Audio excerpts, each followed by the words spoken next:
पोचवण्याचा त्या ठिकाणी रोजगार मिळू शकेल। आणि ज्यांच्याकडे आर्थिक पाठबळ नसेल, मगाशी चव्हाण साहेबांनी सांगितल्याप्रमाणे तर आज स्टॉलमध्ये जवळजवळ 175 लोकांनी त्या ठिकाणी नोंदणी केली। 10-15 लोकांना वितरित झालं, पण दुसऱ्या कुठच्या बँकेत गेला असेल तर दुसरा महोत्सव येईपर्यंत आपल्याला कर्ज मिळण्यासाठी थांबावं लागलं असतं।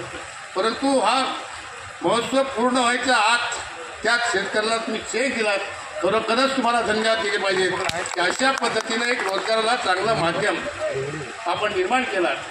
मी राजूभाई आपल्याला सांगेन, त्या तरुणाला फार मोठं उज्ज्वल भवितव्य आहे।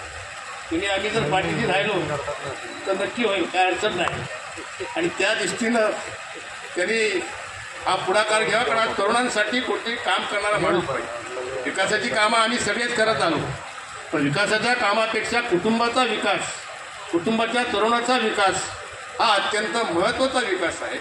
आणि ते माध्यम आपण उचललात, कारण रोजगाराच्या दृष्टीनं जर तरुणाला रोजगार नसेल तर त्याला पुढच्या आयुष्यामध्ये अत्यंत अनेक प्रकारच्या आत्महत्या होत आहेत। मग कुठेतरी ते कर्जबाजारी घेतात किंवा कुठे व्यसनाच्या अधीन जातात, आणि त्याच्यातून आज बरेच प्रकार आपल्याला आत्महत्येचे या पेपरला दिवसेंदिवस 1-2 बातम्या तरी त्या ठिकाणी पाहायला मिळतात।